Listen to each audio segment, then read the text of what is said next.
Welcome to the Bayesian Conspiracy. I'm Eneasz Brodsky. I'm Steven Zuber. I'm Jay Sticky. Hello, Steven Zuber / Jay Sticky.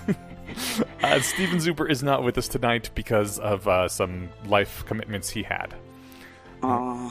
Should we dive into feedback? Sure. All right. The first feedback comes from Spectacle on the subreddit. This is on our Roe v. Wade episode. Spectacle said, Their every attempt at describing the anti-abortion side describes it as wanting to save a clump of cells no more than half an inch wide, while two of the hosts' own stated position is allowing abortion of an hour-old baby crying in your arms. It gets tiring after a while. Yes. I wanted to say this is a fair cop, sort of a fair cop. We didn't spend too much time on our personal positions at all, but I did want to make it clear that I draw the line at personhood. When someone is a person, I think that is when they have rights and should not be killed anymore, and I don't think that personhood actually is infused at any one point like some kind of magic soul injection thing. It's something that develops, and it doesn't really start developing until birth. It's a very stochastic, very long, gradual process. Yeah. And, well, first of all, I was going to take this comment as, please, can you talk about late-term abortion? Which is fair. My personal opinion is that, yeah, until there's neural activity, there can't be any personhood at all physically. Once there is some, there's a possibility of it, but there's tons of neural activity early on, though, as all of the really terrible posters and billboards will tell you. Yes. Well, 14 weeks after conception, I have a heartbeat, shows you a picture of a full-term baby in from a stock photo in a cute outfit with long eyelashes. And they don't tell you that the heartbeat is actually just a valve fluttering that'll later develop into a heart. It's not a heart. It's like a little proto thing. Yeah. But in my opinion, there is no self that has formed yet, even at birth. And so for a number of weeks, actually, there probably isn't a person, and it's okay to commit infanticide. Yes, this is where the convincing case for infanticide comes from. I personally don't think I would be able to do that. I don't know anyone who would, but to stay consistent, I think that it is morally okay because there isn't a person there to harm. The only people that could be harmed are the other people around that have put investment into the baby, and if that is the parents and they need to abandon those sunk costs for whatever reason, then I think it is consistent to allow them to do so. But yeah, I wanted to make it clear that it's not just a clump of cells, and if we implied that, then I apologize. It's fine for me in all cases right up to birth. And I know that is an unpopular position. Yeah, and I disagree. And where I end up sort of having to draw the ethical line, what I think it comes down to is the bodily autonomy. If at any point, regardless of development, whether or not it has a heartbeat or can smile, it's another billboard. I could smile at, I forget at what point, but who the fuck cares? Does that make you a person? Photo muscles in my facial region. So can a duck, probably. Because they don't have bills until anyway, but yeah, bodily autonomy. You couldn't force a person with a child to link their circulatory system to their It would be insane if there was a 35-year-old that needed to be on life support, and they're like, oh, you're their parent, so we'll just hook you up to circulatory system or whatever, digestion and everything, and have you drag around your adult child. You can't force someone to do that. And it's the same, you can't, forcibly use someone as an incubator. I don't think so. Yeah, no, But to the point where I think the fetus could survive outside of the womb, then that's where you draw the line? Yeah, that's where I draw the line. Okay. But which keeps getting pushed back. Except in the case of, obviously the mother's health, or when you have a wanted pregnancy. A lot of late-term pregnancies are wanted pregnancies that either, the mother's health is going to be jeopardized, or the fetus is going to be born with encephalopathy. Almost every late-term abortion is an abortion of someone who wanted to have a child, and they're very tragic. Makes it all the more fucked up when you go to a Planned Parenthood and there's people protesting, calling you murderer and monster, and you wanted to have that kid. Mm-hmm. So this is the worst day of your life already, and then you've got asshole. But anyway, do you draw the line at the place where the fetus could live by itself without technological assistance, or even with technological assistance? I think even with, because I was trying to think on the way over if there was anything new I had to say, and Well, does that mean that once we have artificial wombs, abortion would never be a moral choice? no, Because then there'd be no point where it couldn't be removed and implanted into a womb. well, ideally, once they make artificial wombs, we'll be using them exclusively. Assuming that, they don't have kind of the same issue. Oh, I don't know. Then again, people are still doing C-sections and... People get pregnant on accident. Yeah, but then, like, I don't know. I guess, again, it's going to be, like, the parent's choice, but I just can't imagine. No, I can. I can't imagine anyone choosing to suffer.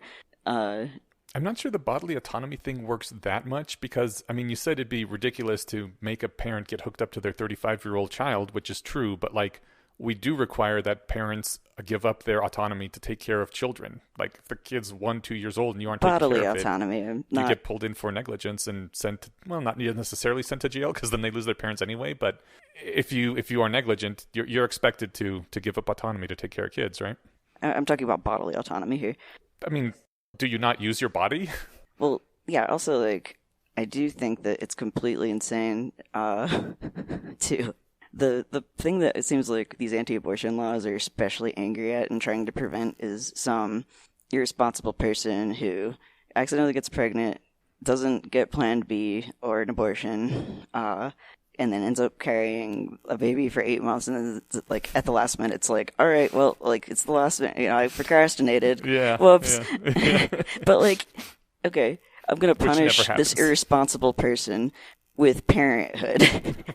So like now there's a child and a parent who are both going to be miserable. That's what you get. Like what is the I mean, thought their process position there? is that it's unfair to murder someone because their parent But it's is also irresponsible. fine if like they live a terrible life and have an impoverished family that didn't want them, I right? mean, Like I'd rather live a terrible, impoverished life than be murdered. you wouldn't be able to have that opinion when you're, I mean, yeah, like the thing I do, struggle with and agree with you on is that regardless of how complex a fetus or a post-birth baby is, and it is quite, but still mostly they're just like an information gathering process, and it's like several years before they get the ability to conceive of themselves as an individual, conceive of others as like agents who are other people but separate from you, and then have recorded memories. Yeah. My I first think memories it's are a at few 2, weeks and they before might be there's- fake. I think it's a few weeks before there's even a sense of self, right? Or a conception No, that, I think it's... that there's a difference between what the embodied thing and the rest of the world. I think when they've done studies, it's about around age 3 or 4 when children are able to pass the, like, conceiving of other individuals around them as their own separate agents. They do the test where they show a child a video of there's a kid playing with the ball. The kid puts the ball in a box and then leaves. Another kid comes and takes the ball, and then the first kid comes back and they say, "Okay, where does like Jimmy think his ball is?" And kids who haven't formed that ability are like, well, Jeffrey has it. He just took it. Yeah. And But- then other kids are like, "Oh, he wouldn't know that because all humans are not psychically connected." But the fact that they're walking around and answering questions with language means that they got some serious personhood going. Yeah, and again, like it's all a sliding scale too, or not a sliding scale. It's A spectrum? It's a spectrum, I guess. It's a process that's slow and long and complicated and stochastic, so it's not the same for everyone. Where I put the line is generally where a thing that knows it exists comes into being, and that is some weeks after birth. Those that exist, and I think can form memories because, well, that's part of, or maybe a very large part of a person is their memories. The really interesting thing from the abortion debate that I find is unless people are explicitly speciesist, most arguments to stop late-term abortions are also arguments to expand animal rights and not, farm, harvest, and eat animals because many animals, especially the ones that we eat, are, well, the pigs and possibly the chickens, are as smart as newborns or smarter. And that is a big problem, in my opinion, for people who both eat meat and are anti-abortion. Yeah. Which is why I am both pro-abortion and I eat meat. I'm still waiting for lab-grown meat to exist. I would prefer that. But also, like, I would really like to be vegan. I just can't. I've tried. But anyway, But yeah, that was... we didn't want to rehash the whole episode, but I think... Did we hit this stuff? Did you want to hit more? Yeah, there was just one unique thought that I had. It's not just my, restating my old position. Mm-hmm. If states are going to, like, illegalize abortion, there should, like, I feel like it needs to come along with, there has to be, like, monetary support for the parent and social services, childcare, like, state-sponsored. I think it's super unethical to just be like, you can't abort, and now you're punished with parenthood for, being lazy or reckless or whatever we think happened, and it's on you. Like, if you are going to go from your first principles and say, I care about children, then you have to also care about children. And, like, it would be cool if they also really strongly incentivized bringing a child to term and putting it in the adoption system, or even inducing pregnancy. If I'm not sure, people can write in if they know about this. I'm not sure if it's possible to, like, safely induce labor. Pregnancy is very risky. Like, yeah. I don't know what you mean by safely or practically. Like, we can induce labor, but pregnancy is always a major procedure. I just meant the inducing labor part. I don't know if there is a way that's, like, reliable and doesn't have really intense risks for the mothers and the fetus's health. Again, if you know, it'd be cool to write in. But I remember just sort of angrily thinking, what if they just sold it? For some reason, if you induce labor or, like, bring a child to term and then, like, put it at auction, it sounds equally as callous as killing it, which is insane. Like, I think it sounds much, much better than killing it, especially if there's actually demand for that.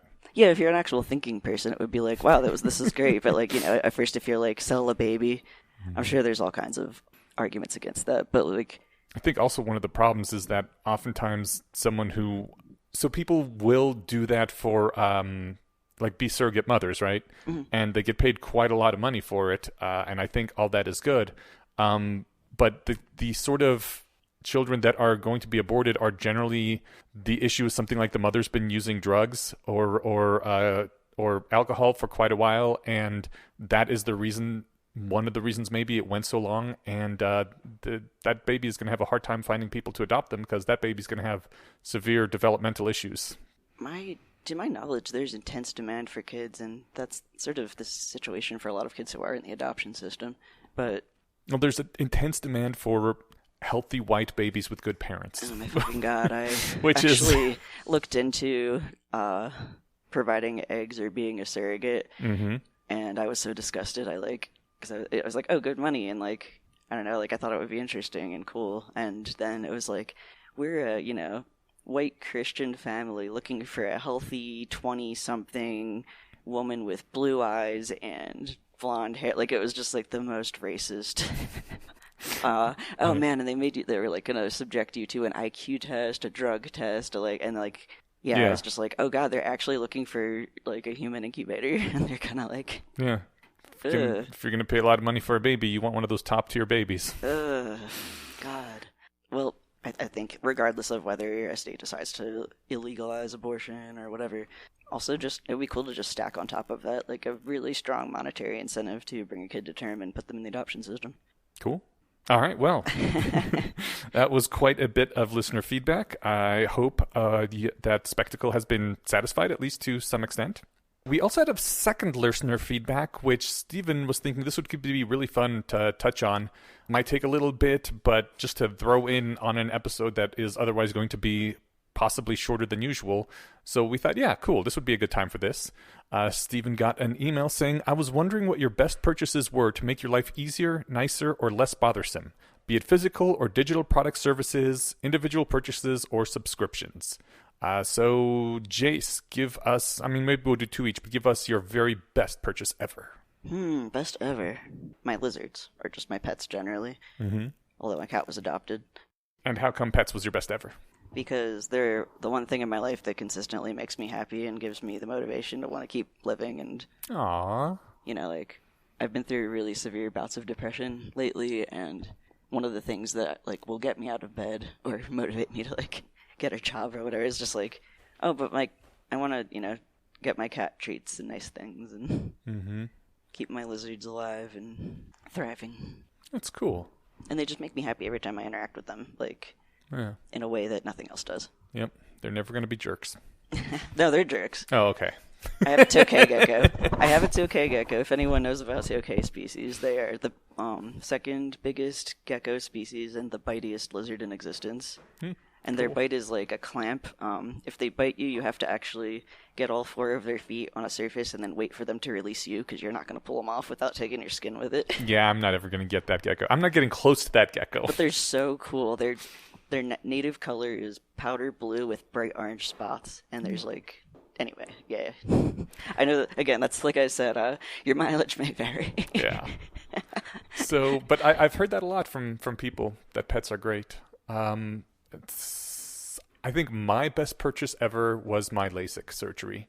It drastically altered my life for the better. It made everything easier and better. Best in your life, huh? Yeah. That actually, I've been thinking about getting it, and that adds another point to the get it.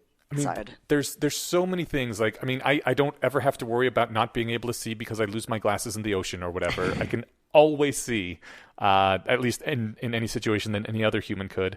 And sure, there are some slight negative side effects. My night vision is worse. I can't see as good in the dark, especially or bright light sources in the dark. But like, I became more physically active too, because one of the things that prevents being physically active is either your glasses fogging up or the possibility they're going to whip off your head or something, Or if you wear contacts, you can't really swim in them. Yeah, and I couldn't wear contacts, so I had to have glasses. A lot of people don't mention this, but sex is much better with glasses because without glasses, yeah, because you can't really have sex with glasses on. What about that hot nerd sex where your glasses are clicking together? No, it's not good. And like without glasses, I was basically legally blind, and like this way you can see your partner, and you can also see like how your partner is reacting, and it's easier to be better in bed and to just have a better time. So yeah, no, LASIK, definitely the best thing. I'm wearing glasses, and I've been currently just because I need money to get the transitional lenses. There's a brand of contacts that has transitional lenses, and they were great because transitional technology has gotten a lot better since I last tried to have a pair of transitions glasses and ended up sitting with like sunglasses on for 10 minutes. Mm-hmm. It switches pretty much immediately, and it was really cool to be able to go from like a dim indoor setting to outdoor in the bright ass Denver sun, like our big sun laser that we have here, and be like comfortable. But yeah, contacts for me like get scratchy. My eyes don't like them. Yeah. I've never really found a pair that just, I don't know, that like I had a coworker who said that she actually felt uncomfortable when she took her contacts out because she was so used to the feeling of having them in, and I was just neat. Like I have the opposite thing. Yeah. When I'm wearing them, I'm always aware of them, and even when they're not uncomfortable, when like they're, I have to also keep eye drops with me. Yeah, like so. Yeah, I think I'll try to probably look into LASIK, but not so sure about the loss of night vision though, because I have better than average night vision, and I never. I can still see at night. I still drive at night. It's just not as good. But the reason I started talking about contacts was one thing that is that I noticed is vastly superior with contacts than glasses is being able to see the stars. Oh, really? I'm fine with the limited field of vision that glasses give most of the time, but it's to be able to just look up with your eyes. Yeah. Not have to tilt your head back. Okay. At an uncomfortable angle, and then pan your vision, actually physically turn your head to look at the different ones. I forgot to say, because it's been so long, but getting your peripheral vision back, that's huge too. Yeah. So what is the second best purchase you ever made that made your life easier, nicer, or less bothersome? I wasn't expecting having to rank them. Now I'm kind of, probably the second one would be the laptop. Yeah? Why that laptop? I had I was actually made to purchase a MacBook at my first career. I had other jobs, but working in the video games industry, it was for Microsoft at the time. I had it was a Windows XP, tower with a monitor, and it was big and clunky, and actually one of the, I think, better versions of Windows that was around at the time, but still, one of my sort of habitual maintenance on it was having to, clean it of viruses, and... Yeah. But just the fact of it being portable was awesome. And I like that the aluminum shell, like the MacBooks just have like a nice sturdiness that makes me not freak out about it breaking. Cool. I've dropped my MacBook or like have it fall off surfaces, and I'm not worried it's gonna break, or like I was at the time. But like, yeah, it's held up. They hold up, and they just work. And I know that's brand fanboying a bit, but I mean, I had an iMac computer, like a desktop one, and it wasn't the same. I've tried iPhones; they're not the same. Like, it's just specifically the MacBook Pro, and I have a newer one now that's like really thin and lightweight. Well, it's a MacBook Air, but yeah, it's more powerful than my Pro was when I got it in like 2010. So yeah, it's boring, but you know, it is just such a awesome, you know, quality of life improvement. Whenever I have to use another computer, I feel like upset. Oh shit. Just I love the, you know, command spacebar ability to just put in the first 3 letters of anything and immediately have it pop up. Cool. Yeah.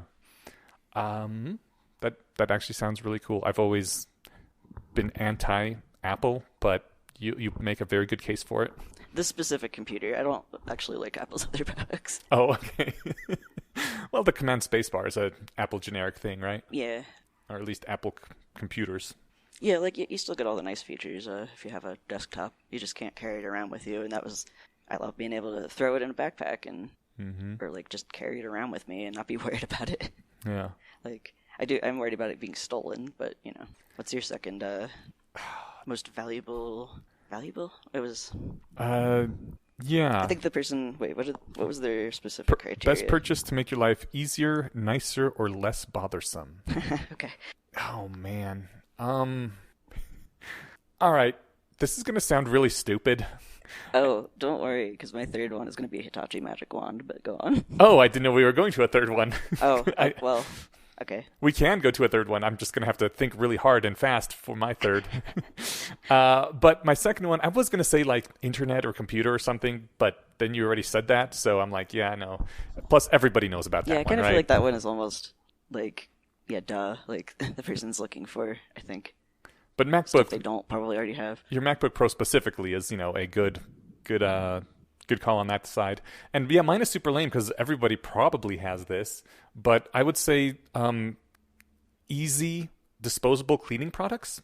Things like the Magic Eraser. Game changer. I was specifically thinking about the Clorox wipes that you just yank them out, wipe down a counter or whatever, and throw it away. I used to have like, you know, the sponge with the soap, and that was such a pain in the butt. Yeah, and then washcloth, and because my parents were very poor when I was young, and so we only used things that were reusable. Yeah, they even for me and my sister had reusable diapers rather than disposable. But like when I finally got out on my own, I still had this thing where I didn't want to buy disposable things. I didn't want to buy paper towels because it was like I still struggle with it when I'm at like the grocery store, and it's like. Yeah. Do I buy, you know, actually at this point, I think I've mostly internalized that I can buy disposable things, but then I'm like, do I buy the shitty version, or like, do I get like the nice paper towels that don't fall apart immediately? And it's just getting over that and being like, it's okay, I'm not an evil, consumerist throwaway trash person because I'm buying these things. It makes my living space nicer because I clean it easy. Whenever there's a little spill, I don't have to be like, oh, I gotta go get the washcloth and then rinse out the washcloth and put it up to dry. I'm just like, just tear off some paper towels, do a quick wipe, throw them away. It's so nice. I'm personally I now have the little Ziploc bags, the gallon bags and the quart bags. I mean, I'm sure it's slightly more expensive and a little bit of waste, but almost none. It's like pennies, you know? And it's such an improvement to your life to pop something in one of those baggies, zip it and go. I'm really, the amount of life utility I get off those things, even though I know that it's, you know, not ideal necessarily, is still pretty good. And also the case has been made to me that actually heating water and putting soap is pretty, and making soap is pretty energy intensive. You're really not I was going to say doing that bad. They kind of, I think, even out at that point. Like, and also, I personally have always been really disgusted by sponges and washcloths because they gather so much bacteria and... Yeah, but they keep Colorado, food at least- particles in them, and like they end up smelling of mildew. Well, I mean, you rinse them out good, and in Colorado at least, it's such a dry atmosphere here that they dry out real fast, and nothing can live in them really. You don't get much mildew in sponges and such.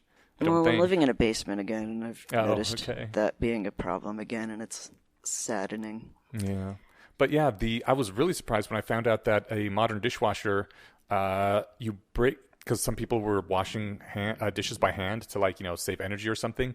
You break even when there's 2 dishes.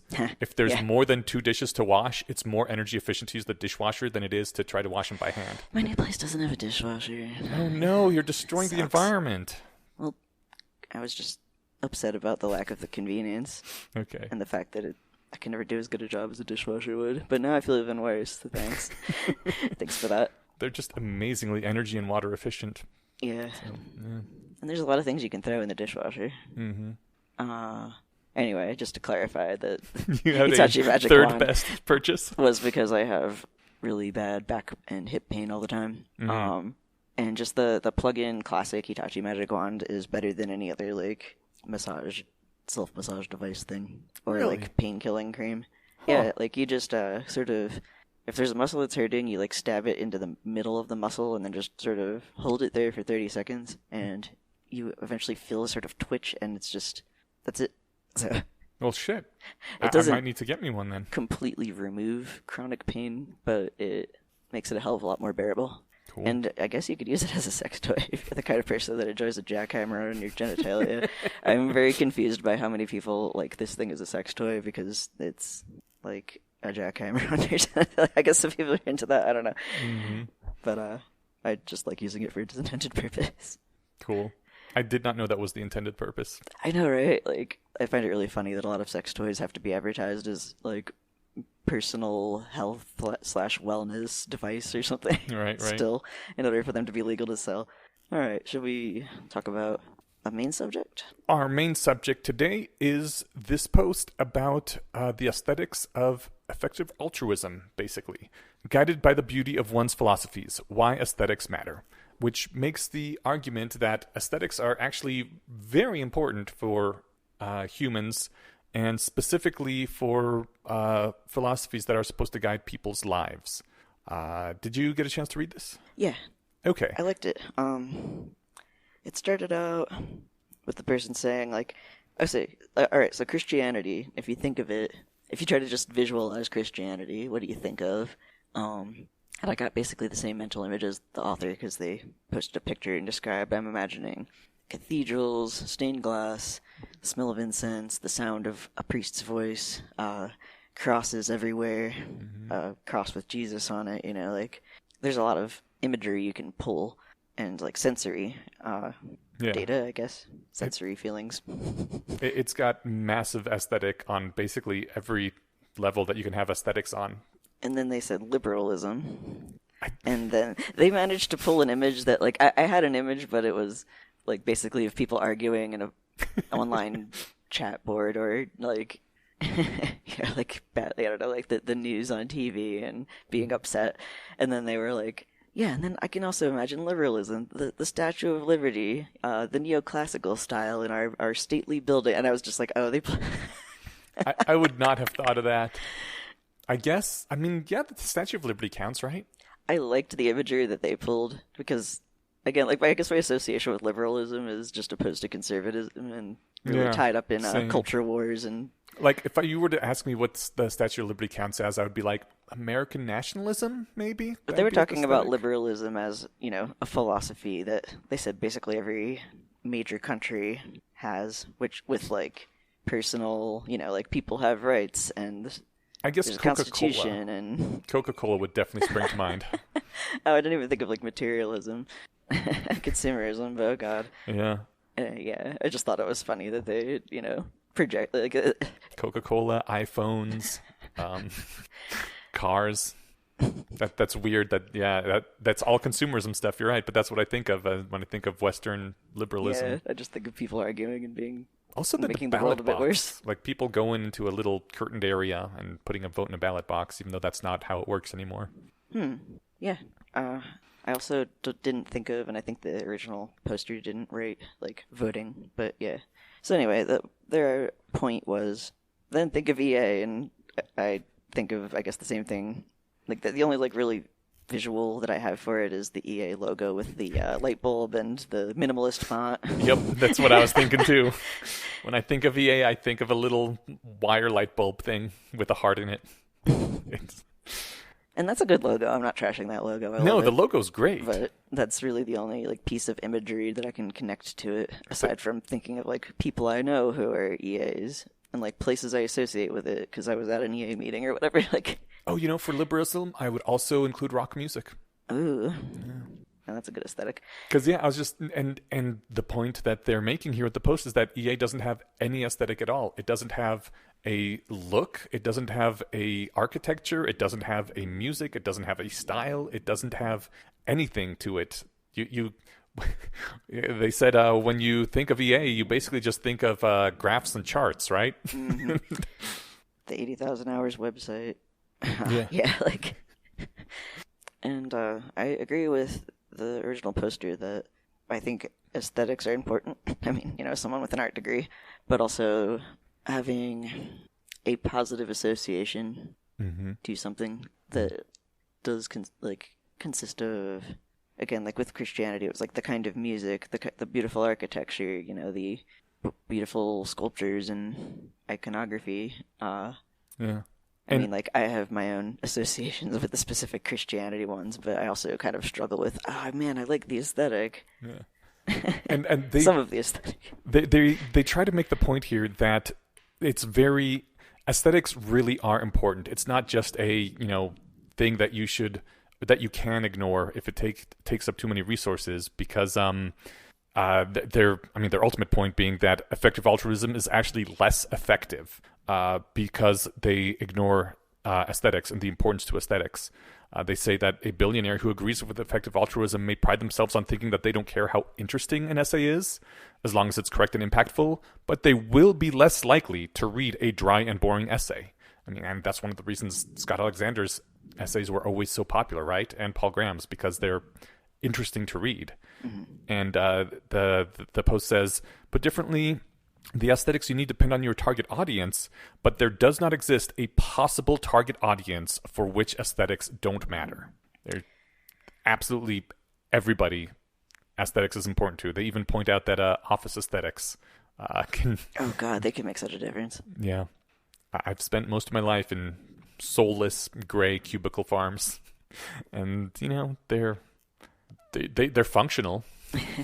I have so much, I have many positive memories of my video games office, even though, I spent some pretty bad times there, but I remember we always would decorate for every holiday, and we already had, so much nerd shit in the office, Star Wars spaceships hanging from the ceiling, and then when Christmas would come, we'd put, we'd cover them in tinsel and, put Christmas balls on them, and just, I don't know, again, we were basically the art and programming team, so cool. Everybody went, absolutely nuts. So we tried to outdo ourselves and each other by decorating our cubicles for holidays or just generally. I made my cubicle into a Zen tea garden because I was always really stressed out. So I could I had an L-shaped desk, so I made the right side business land, and then the left side, if I just pushed my chair back and turned to the left, it was the window, and I had all my potted plants and a nice teacup with various teas and one of those Buddha boards that you paint with water and then it fades after 30 seconds. I not once in my 20 years ever decorated my cubicle, really. I would put some stuff up for Christmas eventually, because that was kind of cool. So near the end of my term, I decorated it a little bit, but for the majority of my life, the things I would have wanted to decorate with wouldn't really be office appropriate anyway. That was another thing that was great about the video games company, because it was I don't know, one coworker loved kaiju, so had all of these monster statues. Yeah. If I wanted to put up anime stuff like that, that's unprofessional. People would think less of me. If I wanted to put up hot chicks or something, that's a very big no-no. I would get fired. So anything that's with my aesthetic would either make me look down upon or just completely outlawed anyway. So it was. Yeah, I was like, what the hell's the point? I'm just here to do a job and go home, which I did. But the point made in the post here is that effective altruism is it's more than just like a job, do it and go home. For a lot of people, it's like their life goal, their life path, and that yeah, it's kind of a that people need beauty in their lives, and if they don't have beauty, they will become depressed and suicidal. And that beautiful aesthetics, beautiful things in life is absolutely vital for all humans. I mean, maybe we don't want to admit it, but we are stuck in these meat suits, and our meat suits need this stuff. The post even points out that the John Stuart Mills, probably the most famous person in utilitarianism, or in the top 5 at least, suffered from depression as a young man, and finally was saved by poetry and the arts. That is what got him out of the dark tea time of the soul, and made him actually want to live life and continue being a great utilitarian philosopher again. And if someone is going to dedicate their life to effective altruism, and they just sacrifice everything on the altar of trying to maximize utility, they're going to end up fucking miserable and get burnt out and not be effective at all. EA does have, it's like a widely known problem with EA that people tend to feel a constant guilt about whether they're being effective enough. They burn out because they're like, I need to, spend every penny that I could spare and every hour that I can spare working on this. And the type, maybe it has to do with the type of person that's attracted to EA as opposed to other ethical or... I do think it tends to attract the people who are very, very scrupulous, who very much really feel the general misery and suffering of everybody. The kind of person who probably needs to be doing more self-care already. It's true. Which is another reason maybe we should focus a bit more on aesthetics. Yeah, I mean, aesthetics is a form of self-care. Mm-hmm. There have been studies about being out in nature and how it positively affects just breathing fresh air, seeing plants is a significant boost to morale. And I mean, you don't want to go too far, because someone could point out to the various foundations that do nothing but spend a ton of money on throwing parties or buying mansions for their founders or something, right? that don't actually do anything effective in the world. And the post says, that's been kind of the central to effective altruism since the beginning. It can be said to exist in reaction to most models of charity, which maximizing the good feelings of philanthropists rather than maximizing actual impact. Mm-hmm. Like the famous Make-A-Wish Foundation, which is basically just throw your money away and feel good, but don't improve the world. But the post says it would be counterproductive to suggest that effective altruists give that up, but it seems plausible that their reaction has gone slightly too far. Okay, sorry, regaining my thought. When they were saying that effective altruism had gone too far in abandoning everything that makes its proponents actually enjoy life, that instead of throwing parties and having mansions and all that stuff, focusing on aesthetics can provide an elegant solution as a course correction there, because it adds a layer of inspiration and emotional appeal and purpose that'll drive the movement, and it doesn't do things like funnel money away into just making some people feel good or buying warm fuzzies. It actually, as you say, makes people feel better and drives the movement and builds the brand. Yeah, like you see, I don't know, if there was some kind of cool imagery, for example, if I were to think of the Less Wrong community, before I would kind of just think of, again, like a forum with like a minimalist website with some minimalist fonts and some ideas, I guess, that don't really have a visual representation. But since they published the Less Wrong essays with the map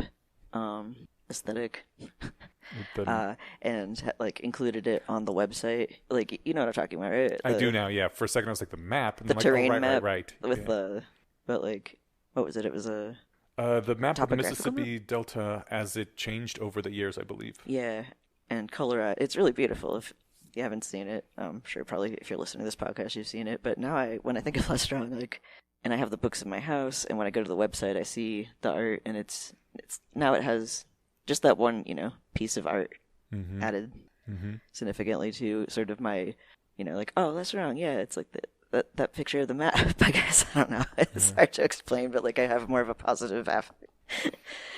It's crazy that even things like video games have more of an aesthetic than, like, you say Overwatch, right? Mm-hmm. And you can immediately, picture the visual aesthetic of that, right? Oh, yeah. Sort of cartoony and But it is nice that they have that delta thing, or I'm not sure if it's the delta of the whole river.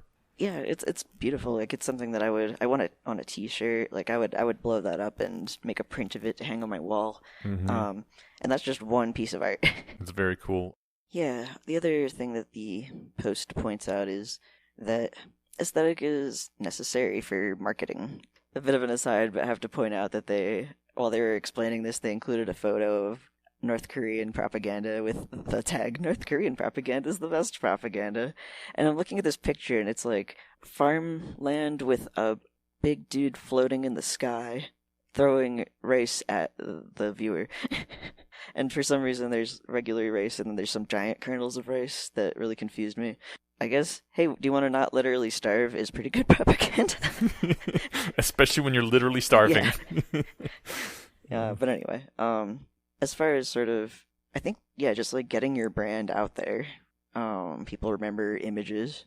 Like you can't really, put like a manifesto up on a billboard. Recently, I don't know if Scott Alexander read this, but he is printing out or trying to print out stained glass film to put over windows representing the virtues of rationality. And I thought that was really cool because it's an Can't wait attempt to see what those look like. He's using Dolly, and there's a whole post about how it was Oh, please hard. send me this.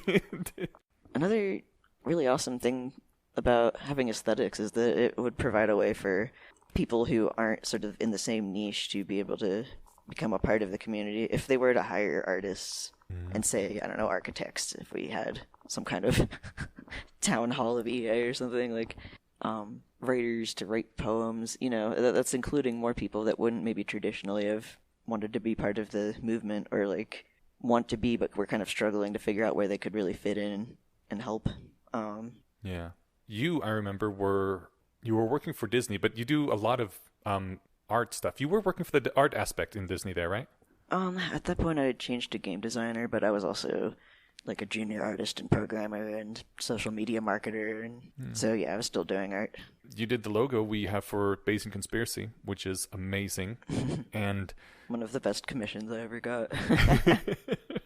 And you said specifically that you moved away from art stuff and into doing bio research because you wanted to affect the world in a better way, right? I feel guilty as an artist, which is dumb, but all the same, yeah, it was. The more I got into Less Wrong and science generally, the less I started to feel like it was valuable to be an artist, or especially be making video games.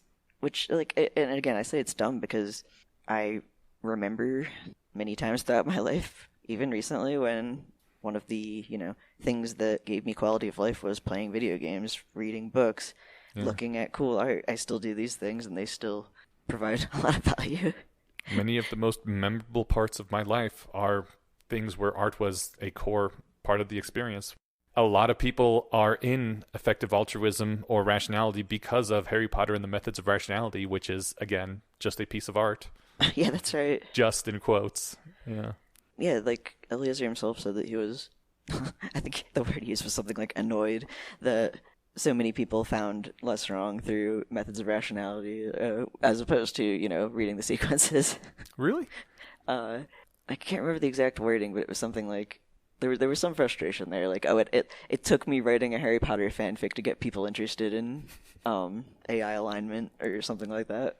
I don't think he was annoyed at that. I think it was him being annoyed at himself for taking that long to figure it out, because maybe writing, that was it. Writing HPMR was specifically a way to try to get people enticed, he said. Well, I think it didn't start that way though, right? It was just, wasn't it that he was having trouble writing the book that he wanted to write at the time, or that became the sequences? Yeah, so he started that to de-stress. Yeah, so like even for himself it was more motivating. Yeah. And I totally understand that. I've had a lot of trouble actually like getting back into art and writing, which were hobbies that I really enjoyed, and fanfic and fan art have provided me more like inspiration. I guess because they come along with the community and so forth and so on. But also, yeah, you don't yourself have to come up with character designs or backgrounds for characters in a world. You can sort of just start playing around with somebody else's. You're trying to get me on a rant about American copyright law again, aren't you?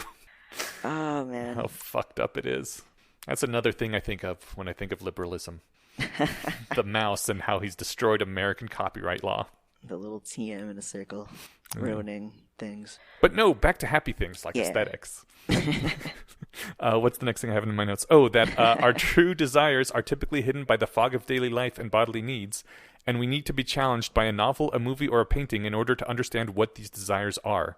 So when a movement spends time and energy defining its aesthetics, it is also simultaneously defining its values. That was something I was trying to think of how to explain or tie into, but the other, like, thing that is cool about art, writing, poetry, whatever, is the self-expression, too. And I've definitely had the experience, especially when I was painting for some reason, of drawing a thing and then, like, sort of, I wasn't really planning it out that way, but it like, shows what's going on subconsciously that I wasn't aware of.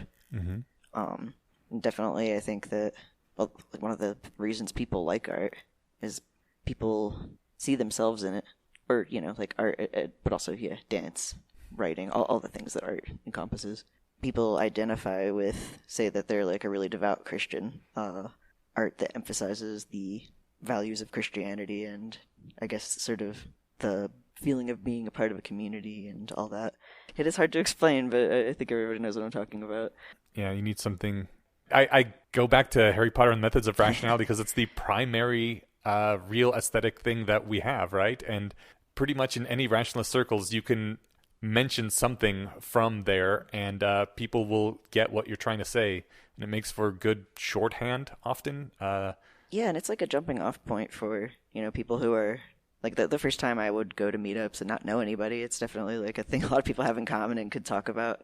There were, like, specific instances I can remember of people being socially awkward and like trying to kind of, you know, oh, what do you do? Oh, I'm a programmer. It's like, yeah, cool. And then like someone will bring up, you know what's fucked up? That one part in Methods of Rationality, and then suddenly everybody's in a circle, like really intently focused on this, and everybody has an opinion, and it's like it just increases this feeling of solidarity and like, yeah, we have this in common. I love that.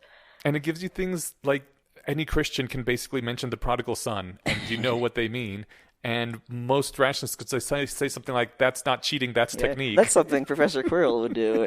Like, right. And we know what we're talking about. And I again, like, there's that whole argument about whether we're too jargony as a community, but I think that it's awesome to be able to say that's a Moloch, and then somebody knows what you're talking about instead of having to sit there. Like, the meditations on Moloch, I think, is like a 30-minute at least read. And that is almost pure aesthetics, or at least the first third of it is just a poem, right? It's written very poetically, but it has a feeling strongly associated with it that trying to explain what it is, I think, quickly doesn't invoke at all. And the association of the force of evolution with Azathoth also works and is a aesthetic choice that works very well for the community. The horror inherent in a Molochian system. Yeah. Like it brings the emotions in, that's right. Yeah.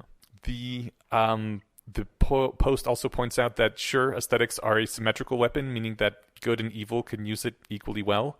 But, you know, if you don't use it at all, you can lose support to your competitors if they use the weapon. Meaning the example they put out is Nazis can create inspiring art, and if you don't counter with your own inspiring art, you're giving the Nazis a chance. Again, like, I was thinking of that North Korean propaganda poster, and then I was just thinking of other propaganda posters where, like, there was, definitely, like, a battle of propaganda posters, both, I think, in the World Wars and then at the Cold War. Most propaganda posters are pretty bad, but the post does point out that generally after a government seizes power, they will start commissioning monuments and pouring a lot of money into arts and other aesthetic things to legitimize their rule. And I kind of like propaganda posters, but maybe like it's more of the vintage style of them and the silliness of some of them, which maybe is not the point that we're going for. Well, there's a great article about how the MFA program was basically America's own propaganda system. It was the counter to the Russian system where everything was very realistic, very formalized, you could see. Very Russian. Yes, well, yes. But you knew exactly what the art was talking about. It was simple to understand. And with the arts program that America funded to counter that, a lot of stuff came into, a lot of the more modernistic things came into being. We're like, ooh, it's ineffable, and you got to be really smart and have lots of luxury money to spend to understand this kind of thing, you know? So it was an interesting article. I'll see if I can find it and link it. Just reminded me of, I think earlier in the Russia-Ukraine war, didn't Putin he tried to give an inspiring speech to the people of Russia that began with "We all die someday"? Oh, I don't know, but that sounds extremely Russian. I gotta see if I can find the article about that. But yeah, I was just thinking. Awesome. There's ways of using art to kind of say we are this kind of people. Mm-hmm. And yeah, we have these aspirational values. Mm-hmm. That's exactly what art should be oftentimes used for, yeah. The movements, especially like effective altruism, depend on recruitment to grow. And as is pointed out here, that, you know, that can be rational persuasion, that can be peer pressure, but the best method possibly is seduction. And that's what art is. It can seduce you into things. And it also, you know, helps, if you're passing it on to your children, to have this rich, life-affirming aesthetic that you can be proud to fill your life with and to pass on to your kids. You don't want to give them something dry and empty of beauty. At least most people that I know don't. They want that for their children, to have joy and beauty in their lives.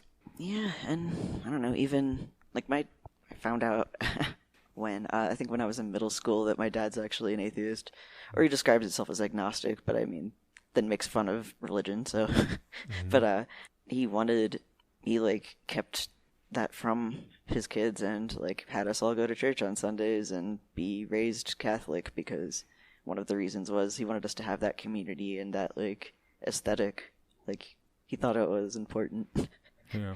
Even though he disagreed with the actual like. He's like, don't listen to the words. Yeah. Just take in everything else. Yeah. I have to like. It's weird. I still like sort of have some positive memories of going to church and catechism and singing the songs. I can still remember all the songs too, which is great because in retrospect, a lot of the songs I was taught as a kid are really messed up.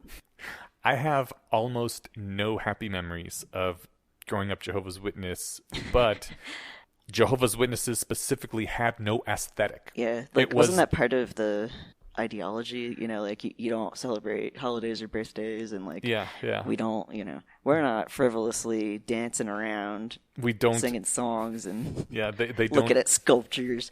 They specifically have removed the cross from their religion.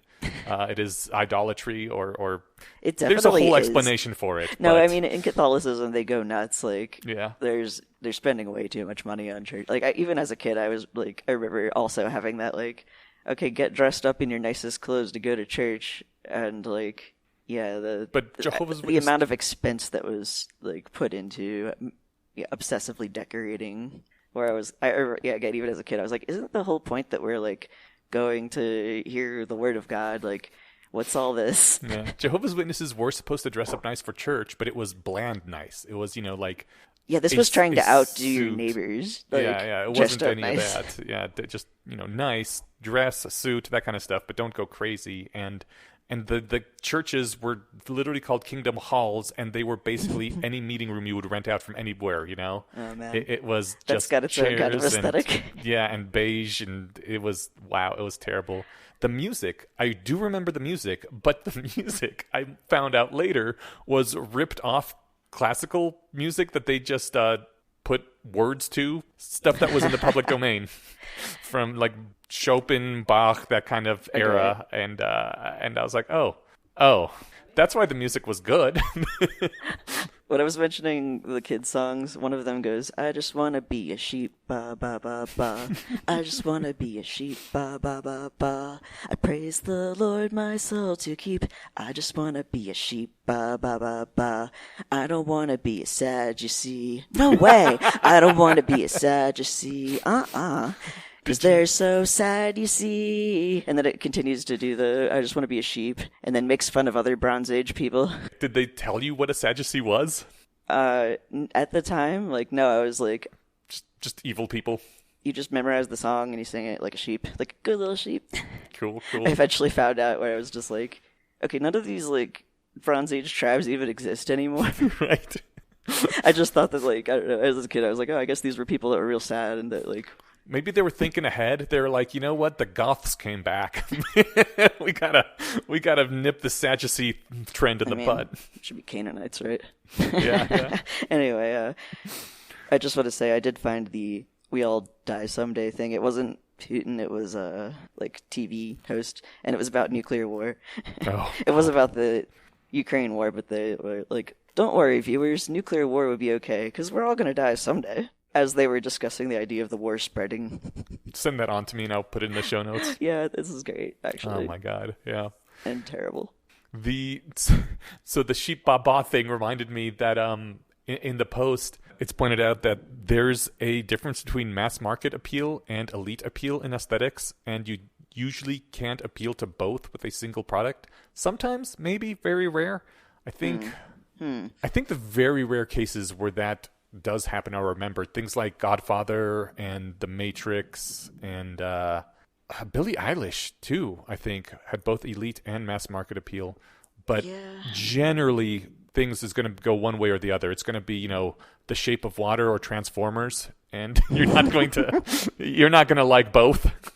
That's that's something to take into consideration. It's hard because does that apply to, like, for example, the aesthetics of Christianity, though? Like, I guess Christianity is definitely mass market. And elite, I think, though. I mean, it's big enough now that there is room for both. Like the Sistine Chapel, that is elite, I would assume. Well, I don't know, the masses also love it. But things like the Jesuits, the shit they get into... Tell me more. What are you thinking of? Oh, the butt stuff. What? I'm making shit up now. Okay. I'm glad, because I was pretty concerned for a second. No, I mean, I guess there is both in Christianity, but we mainly only see the mass market stuff since we aren't in the elite circles of Christianity now. I just sort of thinking of any organization that has aesthetic that's broad, like liberalism. What were the other ones we talked about? Why am I blanking? I mean, like, almost all of the bestsellers in fiction are mass market stuff that generally people who read a lot would say this is... I mean, sure, it's fun. It's makes you turn the pages, but it's not, like, good writing. And the opposite is true, too. Anything that is really highly regarded by the elite readers is something that any normal person's going to look at and is like, what is this bullshit you're trying to make me read? This is just masturbation.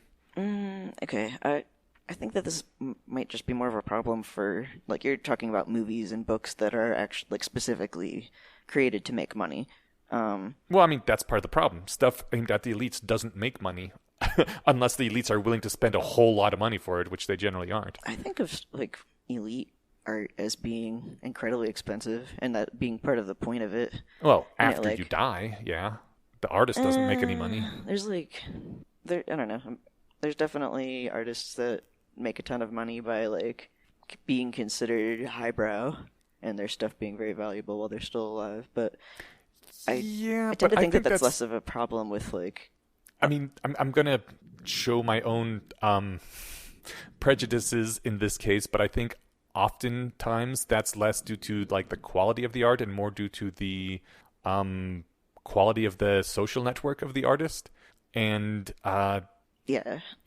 No, definitely, but, like, I tend to associate that with... Well, anyway, I don't know if this is really relevant to what we're talking about, but...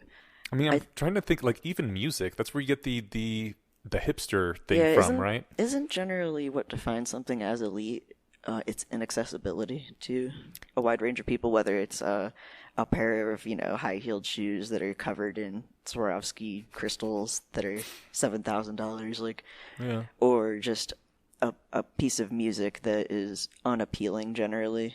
Often, yeah. To I mean, if people the without masses distinguished tastes or something. if the masses like it, then the elites are gonna fucking run from that thing. Yeah, I don't know if that has as much relevance to art that's created like for branding purposes or I think it I hate has. calling it branding because it feels like I mean, I think it has insane relevance. I mean, personally, in my opinion, because I'm a low class bitch, I think that we should go for the mass market stuff because yeah, that's methods what. of rationality is what work to draw people in as opposed to dry or sequences. Yeah, and methods of rationality is just like a fun romp, you know? And I prefer the mass market stuff usually, as long as there's some elitism like shot through it.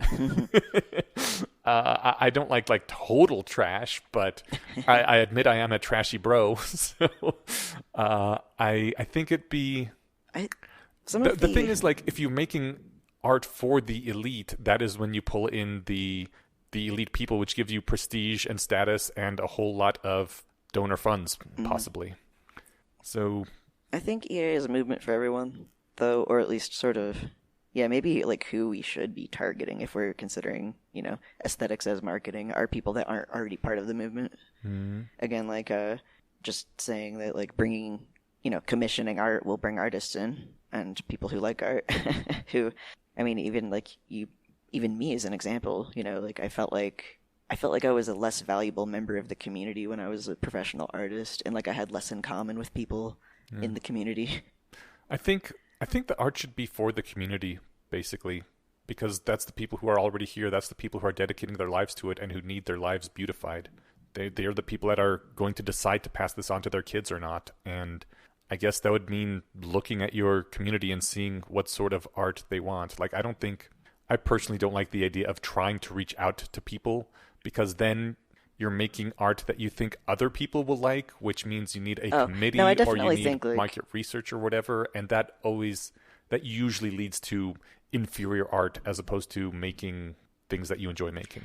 Yeah, I think more of what I'm saying is like not trying to, I think it's actually bad if you're trying to draw people in who wouldn't have otherwise like been interested in EA. It's more of just finding So, okay, taking methods of rationality as an example, it's elite in the sense that it's not very accessible writing to the kind of person who isn't already a nerd. Yeah. It's just sort of adding a fun layer to it. I think maybe mass market for nerds would work. Yeah. Because, like, your average person... It's still signaling to the type of person that you're trying to reach out, like, this is for you, or like, come check this thing out that you already probably would have been interested in and you just didn't know about it. Because when I think about it, the average person is going to be like, you want me to take my money and spend it on malaria nets for people across the earth that I'm never going to see, as opposed to giving money to this Make-A-Wish thing so that a dying kid can see the guy who played Spider-Man at his hospital bed. And then I can feel like a really good person. Exactly, right? They are... That's going to be a very hard sell to a regular person. They're like, no, fuck you. I'm giving the money to the dying kid so he can see Spider-Man. Even though that is, the opposite of effective. I think they're both good, but... I mean, I think not as effective, obviously. Yeah. As opposed to, like, man, I remember when I was doing, like, charitable stuff, at one point, me and a bunch of my friends attended I can't remember what specifically it was, but it was something for breast cancer, and we eventually found out that actually none of the money that was being raised goes to breast cancer. The Susan Komen Foundation? Cancer research or to, like, help people who have breast cancer, afford their treatment. It all went back to the organization, and the excuse was that it was visibility or like promoting awareness. That was it. And it was just like, I think people are aware of breast cancer at this point. Like you're not gonna make them, like, by making people more aware of it, like it was just pure, here's our brand and our art and the t-shirts that you wear, and we'll give you these ribbons and these pins and these tote bags, and then we'll hold a gala where we raise all this money to hold a gala for rich people to donate money to this thing that just keeps it's self-servicing entirely. Yeah. It's a closed loop. It's money for galas. And then we can all pat ourselves on the back and say that we're good people and, wear our ribbon around and put the bumper sticker on our car so everyone knows what a good person we are. Yep. That's the kind of thing that specifically, like, GiveWell and EA is is trying to combat. So definitely we don't want to go that way. Also, the point was made that commissioning some art would probably just be a rounding error in some of the big philanthropy projects, so might be a good idea to maximize impact in terms of neglectedness. Yeah? Because that is always a thing that effective altruists think about. Like, if this is being neglected, just a little bit of money can go a long way. That's true. Okay, the last thing that I got from this post is the vision of the future, which is not quite what the post ends with, but it's where I'm going to end. The post says that to the extent that a vision of the future can be extrapolated from one's aesthetics, and points at the aesthetics of VA, which is mostly graphs and charts and stuff, it seems to be a future of pure optimization, in which we do not waste our resources on flashy clothes or leisure time. Or one in which we have replaced humans with robots who don't suffer and are easy to make happy by incrementing a happiness variable, thereby maximizing utility. I'm not claiming that these visions are what effective altruists actually want, but it's hard to deny that that's what their aesthetic suggests. And, in fact, if you haven't put in any work to make sure that your aesthetic suggests the future you want, maybe you don't truly want it. Maybe some effective altruists actually would be okay with fully optimizing the world in which all beings are wire-headed to a system that feeds them chemically induced bliss. Which I know we have at least one person we know personally that is okay with that. Yeah. So is that the world that effective altruists would like to see come true? Probably not for most of them, but without art to show us otherwise, how can we be sure? If you're an effective altruist who does not want this, how can you steer the movement away from what would otherwise appear to be its logical conclusion? You need aesthetics for that, basically, is the argument made. If you don't have an aesthetic that you want to promote a vision of what is beautiful and what the future should look like, then you risk getting a future that you don't want, but that looks like what you are optimizing for, which is not beautiful. This is a really interesting point because I, as a hobby, like to design and imagine different alien civilizations. Whenever I'm making, I just sort of automatically I realize if I'm making a basically sort of utopian society and a species that I consider to be technologically highly advanced, I always tend to make them I go really strong towards biopunk sort of aesthetic, and definitely have societies that include art as they've continued to keep art around. But I do wonder how much of that is sort of it's interesting because if I could replace myself with a robot and then I didn't need art, or I could go into my own programming and erase things that I think are irrelevant. I definitely want to not have to sleep, or not have to eat, and specifically not deal with the cravings for food, and especially the ones that are suboptimal for our current state, craving candy and alcohol and really greasy fast food. I wonder if I would make that choice to be I don't want to have to care about art anymore. Oh, damn. It sounds and it sounds terrible, but then I'm sort of just wondering, but how much of it is because I need art to feel health and happiness. If I could just, that's... See, I personally know I would never edit that out I'm saying that right now because I think that would be a life that is less complex and less worth living. Just there were a number of times in my life when I wished I didn't have a sex drive because it just complicates everything and it sucks. And I've actually looked into at different points in my life ways to lower chemical or kill your sex castration. drive. No, I mean I know a lot of people have. I thought about it for a bit, but ultimately I think that would be a less full life as well.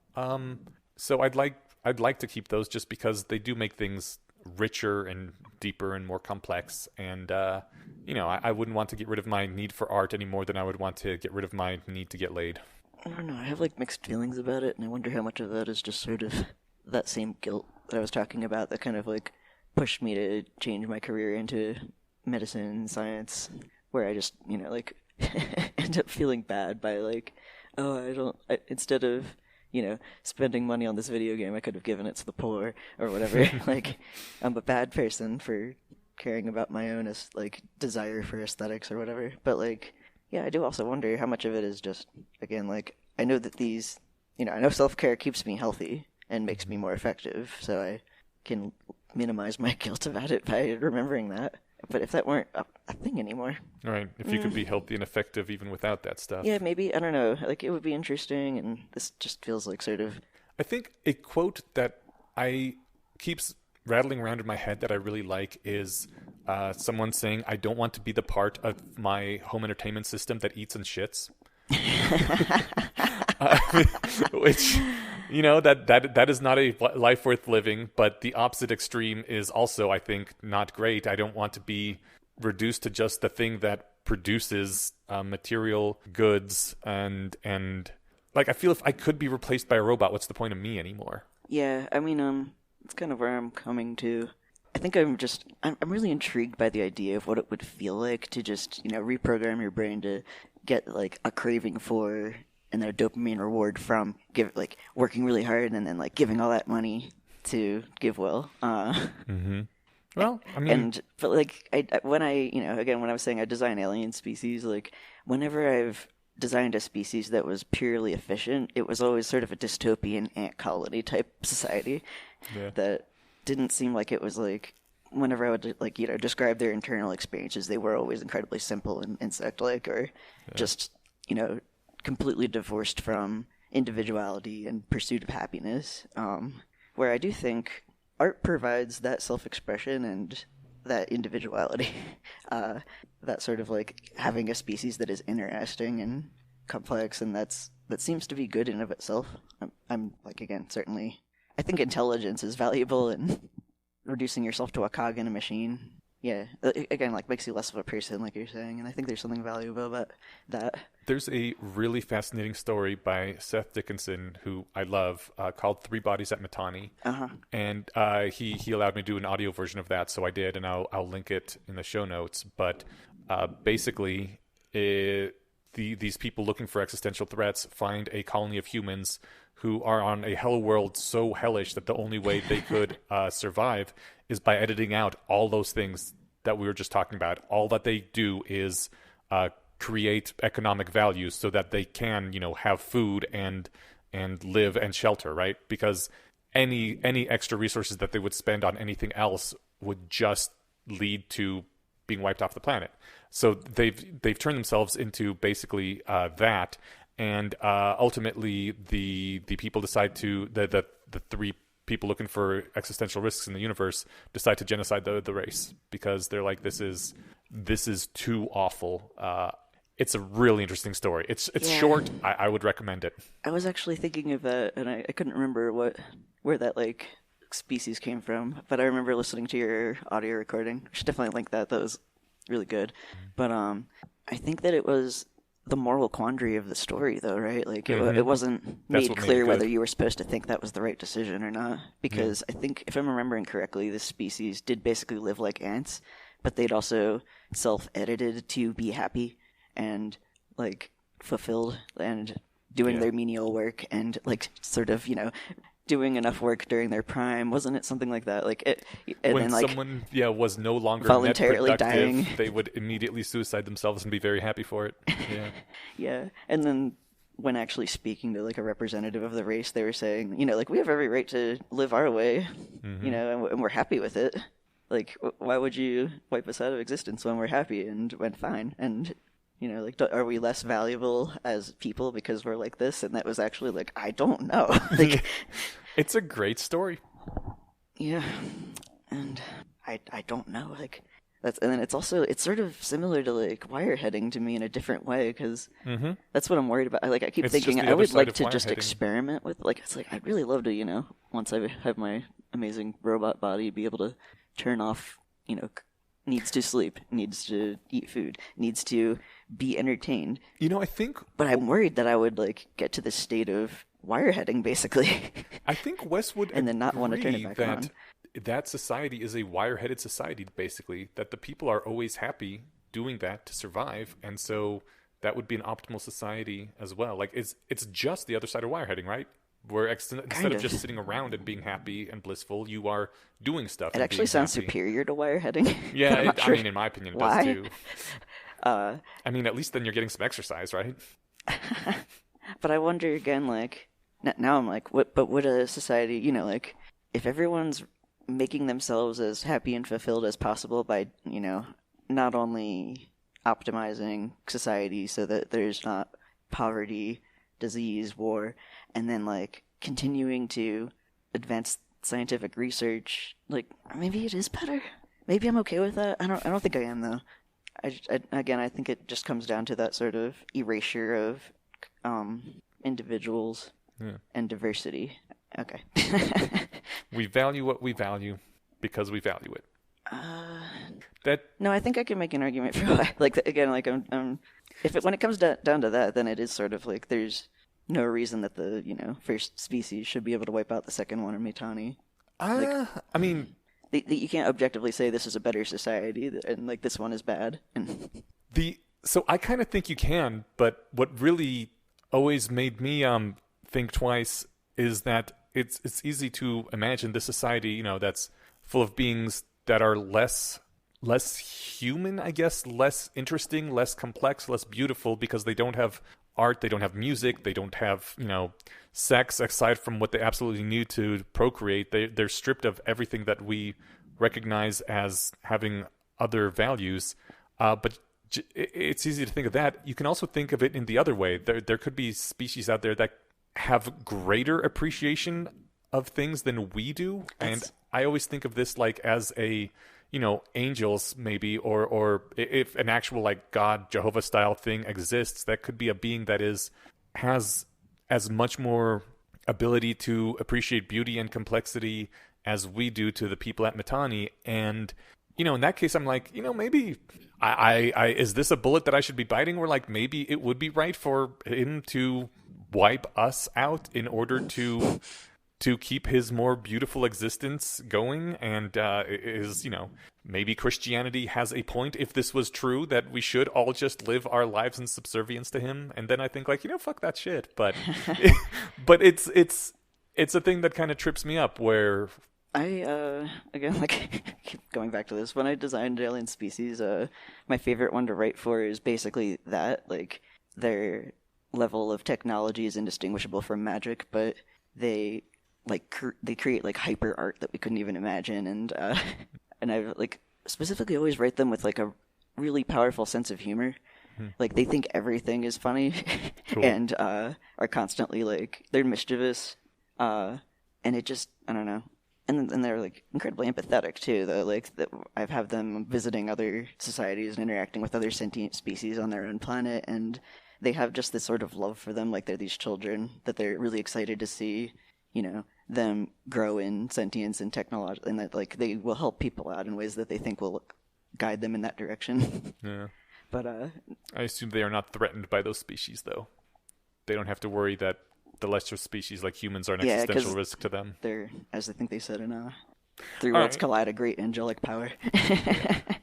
Yeah, I mean, I could talk about this forever, but maybe we should stop. Yes. This is like, again, sort of fun, but a little off topic. I wish we had someone on this podcast who wasn't an artist and therefore didn't have a strong bias towards promoting things that are beautiful and aesthetic. I think that we have a darned good point, but I would have liked to have someone with a little pushback on this. Maybe such a human doesn't exist, but if you do, let us know. And we will read your comment online or on air. Yep.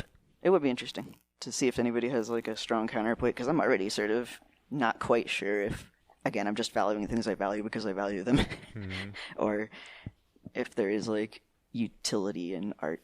I mean, I think there's utility in art because we value it. I think there's utility beyond that. Like I was saying, it improves communication and diversity of thought, which I think is important. Alrighty, that was this episode. Let's move on to our Less Wrong posts like we do every week. Yay! Yay! Alright, so the first Less Wrong post is Guardians of Ayn Rand, which continues on from the Guardian series before that we had. This one is about basically the cult that formed around Ayn Rand. She's the writer of The Fountainhead and Atlas Shrugged, created what is now known as Objectivism, which is a philosophy that Basically, she glorified in her novels and in her thinking technology. Let's see, what does this say? Technology, capitalism, individual defiance of the system, limited government, private property, and selfishness. And the word selfishness actually links back to his post on fake selfishness, where it's all about like, well, if you were truly selfish, you would do these altruistic things like help people in need, which was great. But then somehow that all turned into a morally closed philosophical system with Ayn Rand at the center. And it devolved to, if you disagree with her in any respect, you cannot be an objectivist. Yeah. And Michael Shermer wrote a book about this. It's called it, I think he called it the unlikeliest cult in history, where he's like, how the hell did this happen? It seems like pretty obvious to me, though, because it does provide sort of a convenient excuse, for, like, here's why you shouldn't feel guilty about being selfish and why, yes, in fact, you are superior to others and should glorify in it. I mean, that has an obvious appeal. Yeah. Eliezer says that he basically linked back to his previous posts on this by when he said Michael Shermer is wrong. This was dead ass obvious that it was going to be a cult. Yeah. Because he said, like every other movement, her admirers found nicer and nicer things to say about her. And he links back to his Happy Death Spiral post. And she enjoyed it too much to tell them to shut up. When there was a schism and a lot of people left the movement, the people who stayed with Rand, rather than following the person who left, were her strongest supporters. The ones who departed were the ones who were the voices of moderation. So they had and then the link back to the evaporative cooling of group beliefs. He says the only extraordinary thing about this whole business is how ordinary it was. And points out that you might think that a belief system which praises reason and rationality and individualism would have gained some special immunity. Well, it didn't. It worked about as well as putting a sign saying cold on a refrigerator that wasn't plugged in. If you want to actually avoid the typical death spiral of becoming a cult, you have to put some work into not becoming a cult, which is literally what he's doing with this series of posts, which is one of the things I most admire him for.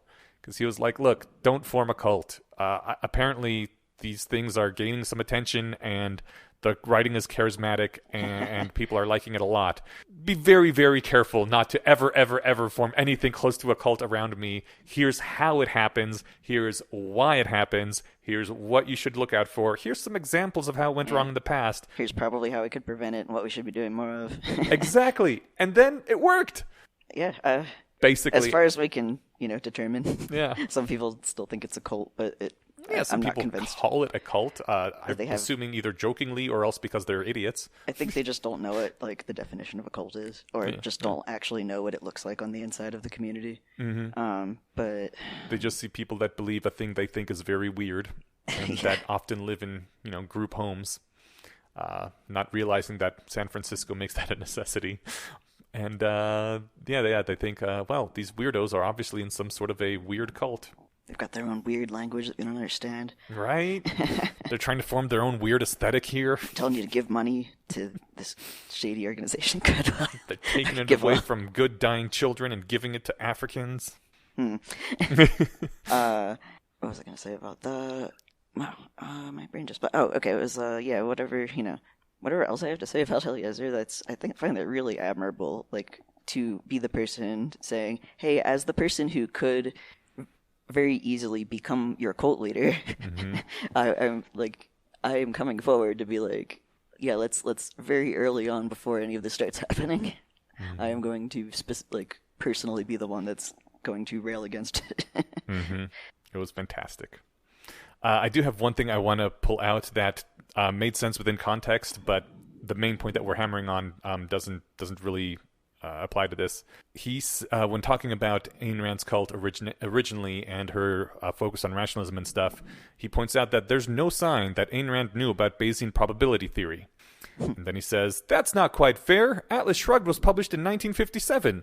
Practically nobody knew about Bayes then. He says, bah. Next you'll tell me that Ayn Rand died in 1982 and had no chance to read Judgment Under Uncertainty, which was published that same year. Science isn't fair. That's sort of the point.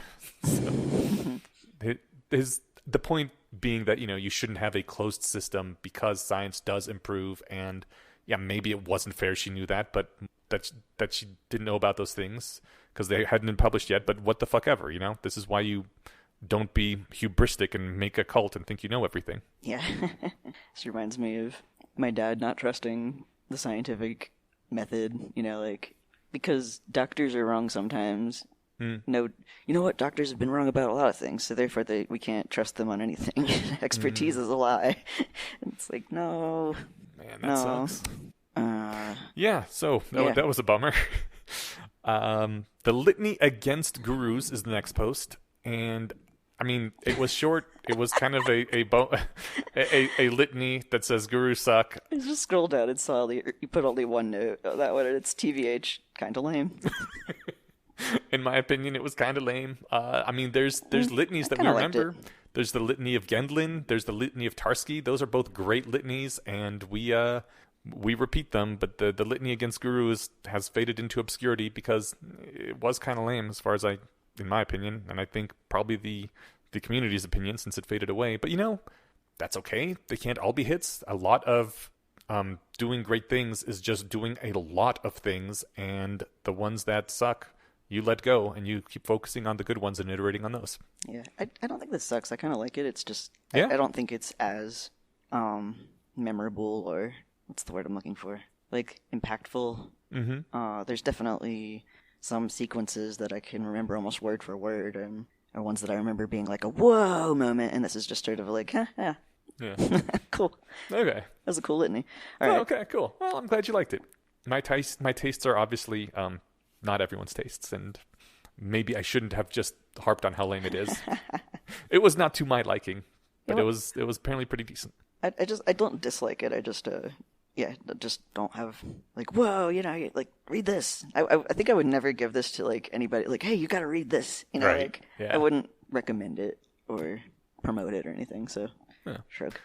Because that one was so short, and because this episode was specifically about aesthetics in EA, we decided to toss in one more less wrong post, because the next less wrong post in the sequence is politics and awful art. And I figured, what the hell? It dovetails nicely with what we're talking about, so let's hit that one too. Politics and awful art, which says that basically every now and then, yet another atheist is struck by the amazing idea that atheists should have hymns, just like religious people have hymns. And they take some existing religious song and turn out an atheistic version. And then this atheistic hymn is almost, without exception, absolutely awful. Hey, Jace, we were just talking about how we should work on aesthetics for EA. Are we bad and wrong? Is he calling us out here? What's going on? No, I think it's emphasis on awful art. I don't think he's saying art is bad. Just he's saying, like, if you're gonna do it, do a good job. Mm-hmm. You're kind of defeating the purpose, or even like hurting your purpose by taking X hymn and then just replacing it with science words. Yeah, I think the problem with this sort of thing is the focus on, we need to make something that... We need to make a replacement for hymns and churches and... Thank you, yeah. We need to make a replacement. Here's a replacement, therefore it is good. As opposed to, I want to make something, and this is my aesthetic, then let other people decide if it's good or not. Methods of rationality, again, it wasn't trying to take an existing thing and fill a hole. I guess that's why I was saying, like, earlier, the drive to pander to an audience, I think, would make shitty art, and we shouldn't do that. If you're an effective altruist, go and make art, and hopefully it'll be good. Or, like, put effort into it, or put thought and feeling and effort into it. Like, having been to several of, the solstice, like, rationalist solstice celebrations, there's definitely... I don't want to hurt anyone's feelings, but I would say that there's definitely some of the songs are... I really love them, are great, and some are kind of amateurish and kind of cringy. I think part of the reason I've never gone to one is this fear as well, that it's just that's what this is this sort of trying to... But I don't know, like, I don't feel like any of them were poorly thought out or slapped together. It's more of just people who weren't professional musicians trying to write music, and then they did continue to get better. Yeah. So maybe that is just sort of the fact that it was just a new thing, that people were, a new skill people were improving, but I think that... And there is something, I don't know, like, there's something I dislike about trying to one-for-one replicate, for example, Christianity, in the sense that, like, I enjoy the rationalist solstices, but it would be cool if we made our own thing. Like, one that I went to was in a building that I guess had formerly been a church, but was, like, rented out for different events. And it still had, like, that cool cathedral look to it. It felt solemn, and, like, it had stone walls, and we were using candlelight, and there were sculptures and stuff, but, like, it's just because, you know, we have that aesthetic already established that we think that that's what this sort of thing should look like. I didn't really like the somberness part of it. Wouldn't it be cool if, like, you know, rationalist community celebrations were associated with, like, yurts outdoors or something? I don't know. I'm just thinking of something random. Yeah. And instead of singing songs, maybe, I don't know. Just again, like, I'd like it if we tried to explore more things that it could be, and I'm doing a terrible job of explaining it. It's so weird because, I mean, I think about message fiction, and some of my favorite fiction in the world is message fiction, but it's because, like, the artist was really into something, and you could feel the passion pouring through, and a lot of the times, the message fiction that you see is, just someone was like, well, this is the important thing right now, I will write about it, and then other people promote that even though it's not any good because it is the message that needs to be spread right now. I think Christian rock really takes the cake here because most of it is absolutely awful. And, like, we know Christians can make great music. They've made some amazing things throughout the I centuries. used to really like the band POD, and it took me years before I realized it was a Christian band. I don't know what POD is. Oh, you don't remember it? I don't think so. Oh, it's actually good. Okay. I haven't listened to it since middle school. I mean, some of it is good. May not have aged Evanescence well. started out as a Christian band, I believe. Which did? Evanescence. Huh, I did not know that. No fucking way. Well, learn a new thing every day. Everything gets ruined a little bit more every day. No, not really. But they were actually good, right? Yeah. And then the problem is with the bad Christian rock that's just being put out there because we got to appeal to the kids, and then keep being promoted in the churches and stuff. And kids are like, "Oh my God, Christian rock is terrible." Yeah. Because it's being promoted not because it's good, but Or the because it's people Christian. Who, are into it, are kind of like, I don't want to be associated with that. Like, that was sort of, I don't know.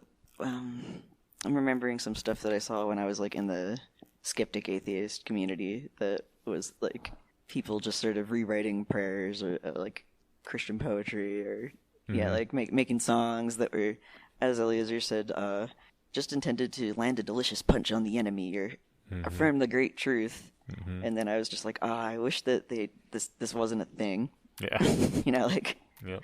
I hope nobody ever sees this as like, oh, you're into that.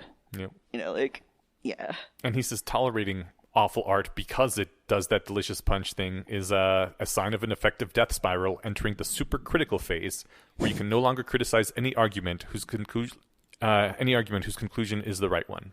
So if there's a bad argument, you still can't criticize it because the conclusion is the right, in quotes, one. Yeah, reminds me of, I forget if you or Steven said, I think it was Steven. So don't tolerate bad art, everybody.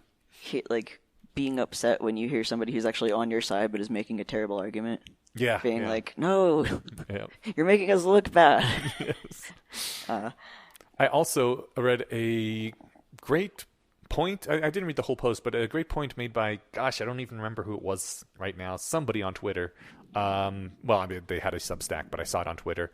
That sometimes the point of propaganda is to be somewhat bad, so everyone can recognize this is not good art.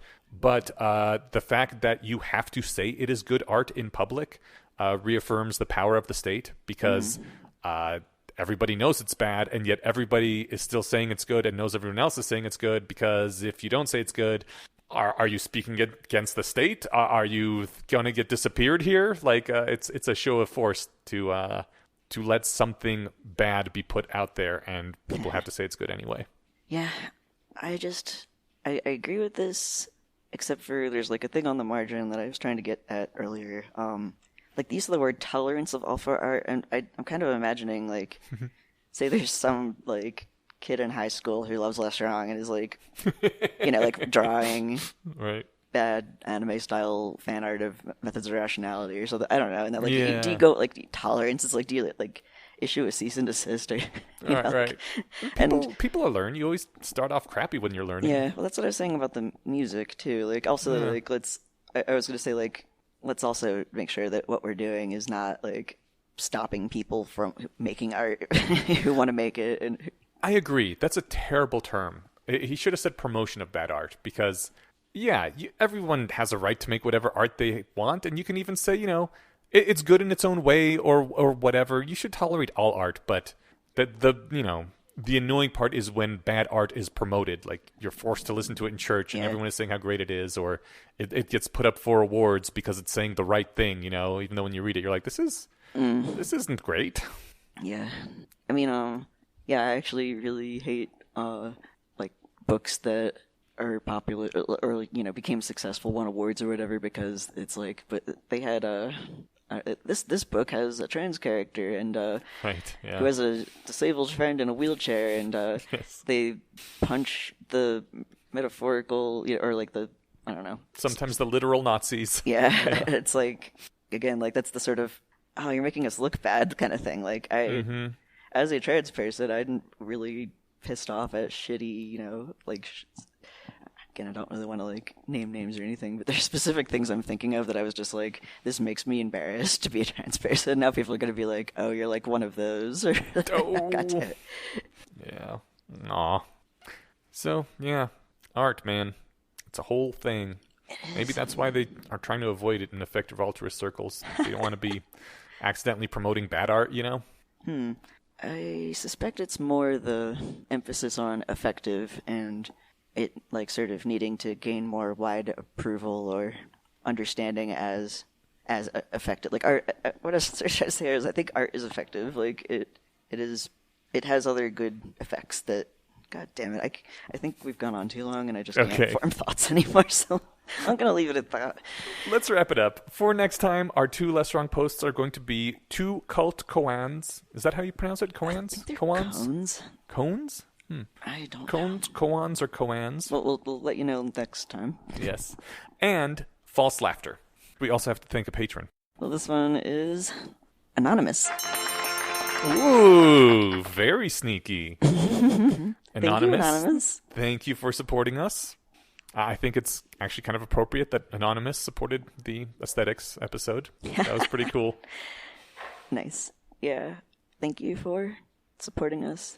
Yeah. It really just, every time we thank a patron, I'm always, like, kind of choked up to, like, be reminded specifically of, that this one person thought that this was cool enough to send money to. And podcasting is it an art form? Is it at least art form adjacent? It's an art form. It's slightly art form-ish. It's not pure art, but yeah, it's entertainment, right? Mm-hmm. Entertainment and edutainment, whatever. It's creative. Yeah. So yeah, you are helping to support the arts in at least 40%. We are at least 40% art here. Thank you for helping us provide the community with this. It's pretty cool, according to some people, including you, Anonymous, because you helped give money, and we appreciate it, and so does everybody. Yeah, and it's cool to donate anonymously sometimes too. Like, I was mentioning, I forget if it was the Susan Komen Foundation, but like, you're not being that person who is giving for signaling reasons. Yeah, I guess, and that's pretty rad.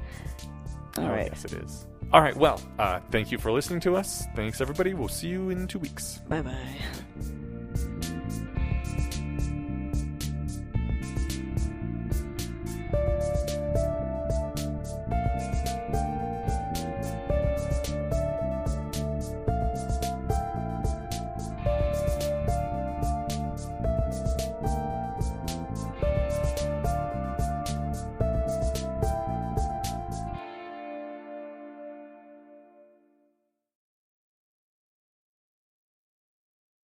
I just wanna be a sheep, ba ba ba ba. I just wanna be a sheep, ba ba ba ba. I praise the Lord my soul to keep. I just wanna be a sheep, ba ba.